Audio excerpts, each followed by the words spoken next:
Hey guys, just finished watching The Flash, Season 4, Episode 10, Trial of the Flash. Wow, what an episode. This episode was great. It was a great episode. Not a lot of Flash stuff going on, but really dealing with the trial of Barry and stuff and dealing with things and where things are going for this season. Wow, this is really different. I love the way they're doing this episode, this season. Finally, it's something different, very different. No more speedsters, no more this and that. It really is cool. I'm gonna find myself wondering with all this stuff, with Barry locked up now in jail and stuff, wondering, are they gonna bring Kid Flash, Wally West back and they call him over? You know, he's gone to find himself or do something else, be his own person and stuff somewhere else. And the rumors of him, joining the Ledger of Tomorrow and stuff. Who knows, is he going to be able to come around and fill Barry's shoes just like he did while Barry was in the Speed Force? Well, when Barry was in Speed Force, he was able to take over as the Flash. He was wearing the Flash costume, pretending to be the Flash, doing all this stuff, keeping up the Flash's appearance and making sure, when things that Barry Allen is gone, so is the Flash type of thing. So really think it's going to be cool to see where things go with that and how things continue on.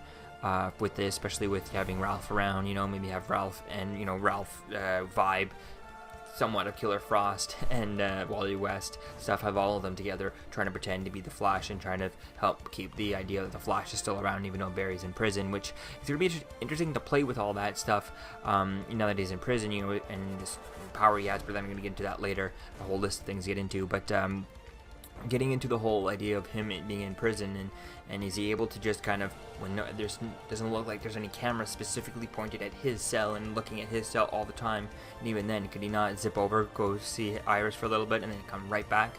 It looks like with this new power maybe he can do something with that, so we'll have to wait and see. But let's get into the list here of things I want to talk about that I've saw in this show. And so the first part was just Barry getting framed by DeVoe. That was the whole thing, we knew that, all that.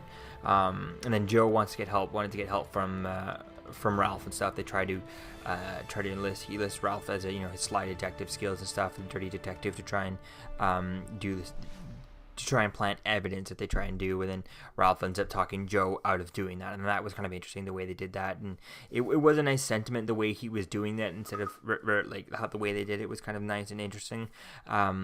It was cool seeing Ralph's side of that, getting a little bit more to Ralph's story and how things are going to go with him and stuff, and I think it really would be cool to see that, and I like seeing more and more of him as things continue on from here and there, and maybe later on as he becomes, which he needs to get his own costume soon. Well, now that Barry's in there, we need to see him in his own costume. But getting back to him, talking Joe out of planting the evidence and stuff was really kind of it just really was a good speech the way that he did it and stuff. It really was cool seeing that idea, and maybe seeing more of him could be cool as he has to take more responsibility now that Barry's in prison. Maybe he takes up not the Man with the Flash, but like bends into his new name, the Elongated Man and stuff type thing, and taking on his more superhero roles and stuff, and maybe saving the right people, saving his family or something like that, he can come back. So it's really going to be cool to see slowly redeeming the character, and this really is cool to see how he's learned from his mistakes with that. And then it was cool, the main thing, and I noticed, I only realized this today actually, this I think just watching online and stuff, that the prosecutor in this show, played by what is the guy's name? I'll have the pictures on the screen. Played by Mark Valley, he was actually in the DC TV show. He played the Human Target, and he also played it came out in 2010. It ran for like one season, 2010 to 2011, and he also voiced Superman in Batman: The Dark Knight Returns Part 2. That type of thing. So that was really cool seeing that. Nights when they do that, have those references for that. I didn't really get those references, know who he was or anything like that until I think it was Bleeding Cool or comicbook.com posted about it. So I just would think it'd be cool to follow all the Flash's Facebook page, or Flash's Instagram page, Flash's Twitter page. If they had just posted on there, maybe I missed it. Letting us know that this is a legacy casting, and I like when they do that. I really like to do that, and I really like to promote more of that, is bringing back old actors to as the reference type thing. And I like when they do that, even if it is just for this one episode here and there.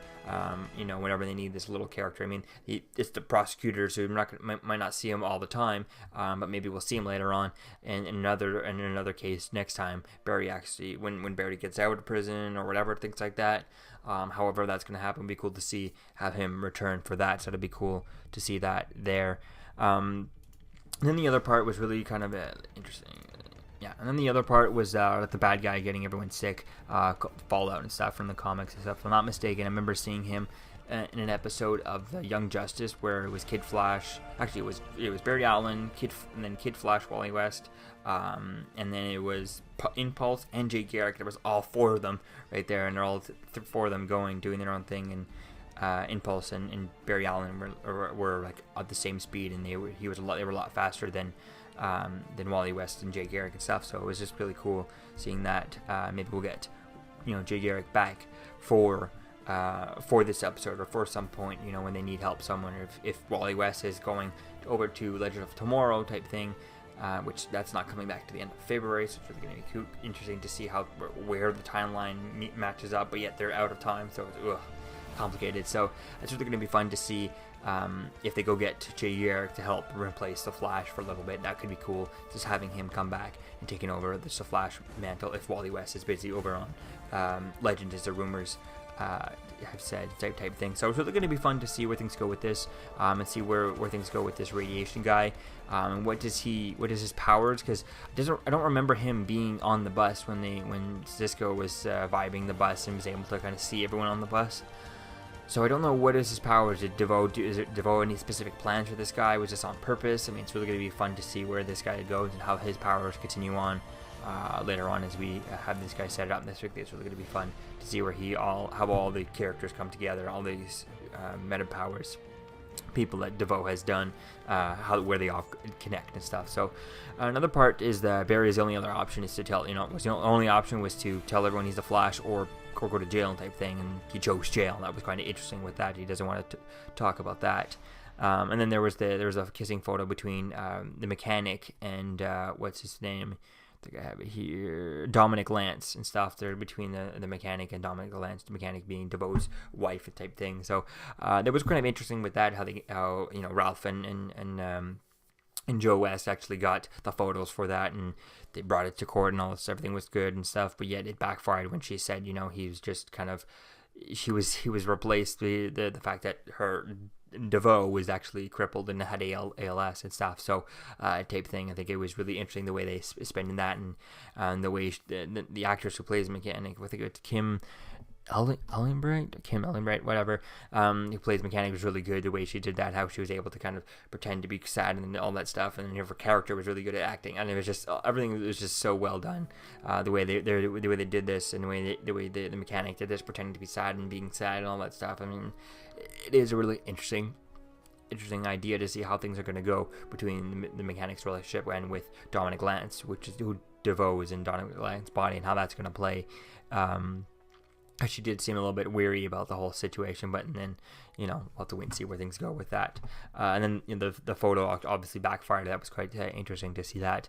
Obviously, it wasn't going to be the one thing. Just some kiss, just because she's fooling around doesn't change the fact that they're, Barry had DeVoe's DNA under his fingernails and vice versa, and there's, so many each other's DNA on Barry and DeVoe. It's not going to change the fact just because she kissed some other random guy type of thing, and the murder weapon type of thing. So that's really was cool with that, playing with all that stuff.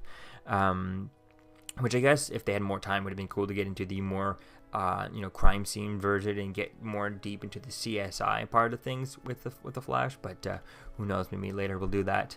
And then it was cool seeing when Iris was about to reveal that he's the Flash, he said and then Barry zips over, and all of a sudden she's in, like, they're both paused in time type thing at his speed type thing, and that was really awesome. I definitely can't wait to see him learn to use that power and how that power gets kind of played with as things go on. I think now that he's in jail and stuff, it's really going to be fun to see where things go with that new power. Maybe does he zip over to Iris and they can just sit down and have a meal that like that. Can he go over and see the entire Flash team at Star Labs and then have everyone like that, or is it very limited to what he can hold and what he's touching, and only when he's touching and when he lets go, everything goes away? I think it's really going to be fun to see how that plays with that power.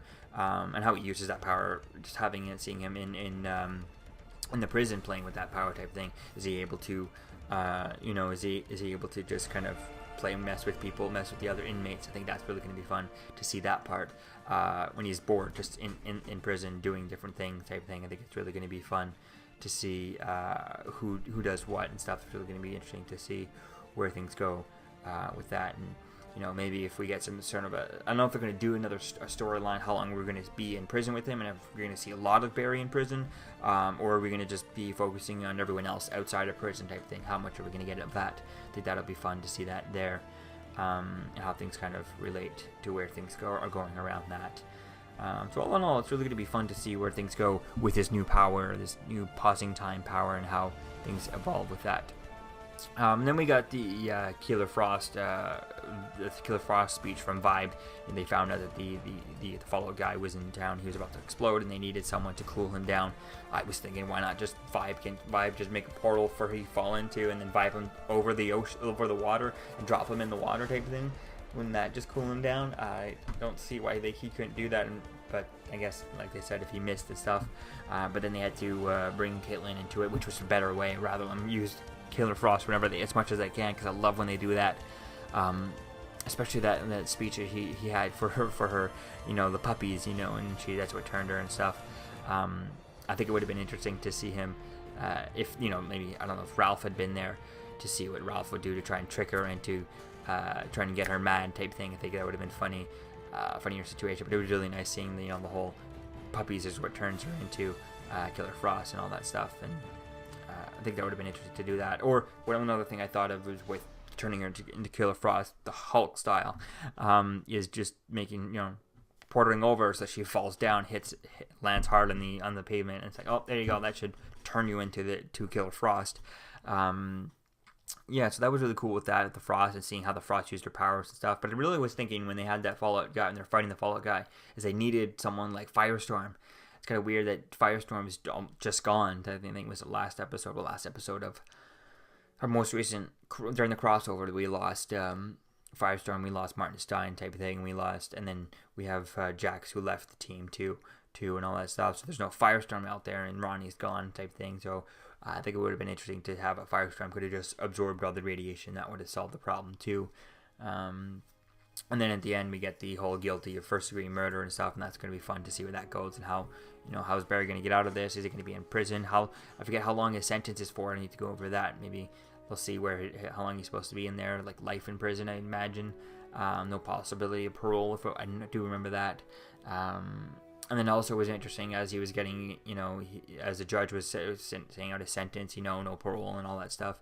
We were also getting a speech from Captain Singh saying that that the Flash gets a Medal of Valor for stopping this nuclear guy Fallout type thing, and that really was cool. The cool juxtaposition, having both speeches at the same time, cutting back and forth. That was really cool with that, and that was really interesting to see that. So that was really cool there. And then the best part of this episode, very coincidental. I find it like, oh, it doesn't make sense. It seems very like, what are the odds of that, but it was really, it hit home. It was really worth no matter how least likely it is to actually happen. It was worthwhile for having it. It didn't make sense, and the odds are not in its favor to have that really happen. But it really was cool that Barry walks into the cell and he sees Henry Allen was here type thing. And I think it was really cool seeing that. It would have been nice to see some sort of a message to Barry, like, love you, Barry, Henry Allen, H.A. type thing. Type thing. I think that would have been really cool. Or just a little thing that he would have written that wasn't specifically for Barry, because how would he know that he's going to be in prison, but a message that's just for anyone, if he dies in prison, whatever, is just written in there on the wall type thing, and that would have just been like, I love you, Barry, or whatever. I don't think it would, just something that would have just been a generic message to tell anyone that he loves his son and Barry Allen type thing. I think that would have been cool to see it that way. But Henry Allen was here, was okay. Just could have been a little more personal, but not too specifically directed to Barry Allen, knowing that he's going to be in jail type thing. So I think that could have been cool, but it was cool the way they did it. So it really was a great episode. Now, the one thing I'm really hoping that they do on Arrow with this is reference this in Arrow. Have a newspaper, have it pop up in the news, have it pop up on on someone's phone or whatever. And Felicity should definitely be getting this as a news alert on her phone type thing, or someone should be getting news. Iris should text someone. Joe could be texting someone.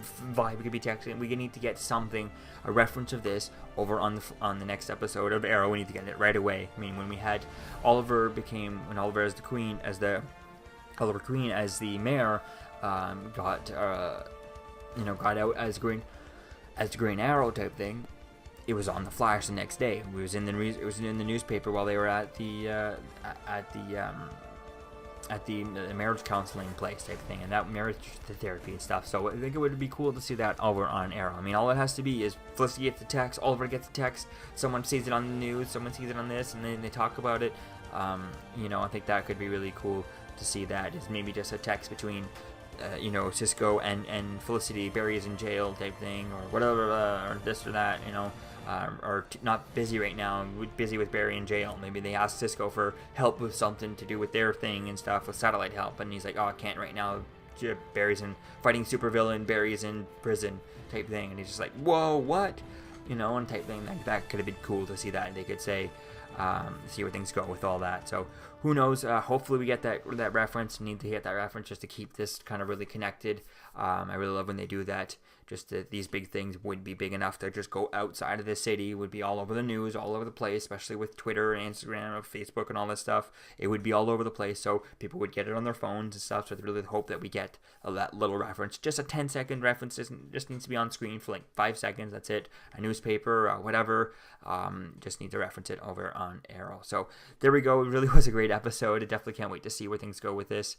And I really can't wait to see where things turn out and how Barry Allen plays with this. And like I said, I think it'd be fun to see a little bit of him in prison, playing around with the different villains, with different the people in inmates, pitting people against each other, having fun, bored and stuff, just playing with these and stuff, doing things with his speed. I think it could be fun to see what he does with that, and how he kind of does little things and stuff just to get people to attack each other, so he can do different things and things. It could be fun to play around with that in prison, so that he could be a little bit more, kind of play around with these people. They're all criminals, right? So why not mess with their heads type thing with his speed? I think that could be really fun to see that. So it's really going to be cool to see where things go with this. Definitely can't wait to see how things continue on from here, and we'll have to wait and see how things finish out and how long he spends in jail. We'll have to wait and see. So let me know what you think, guys, about this episode of the comments below. Season 4, Episode 10, Trial of the Flash, and I'll see you guys in the next video. Peace out. I'm Captain America, here to talk to you about one of the most valuable traits a soldier or student can have. Subscribing. Sometimes subscribing is the key to victory. Sometimes it leads to very little, and it seems like it's not worth it. And you wonder why you waited so long for something so disappointing. How many more of these? You're still here. Don't forget to like, comment, and subscribe, guys. Peace. It's over.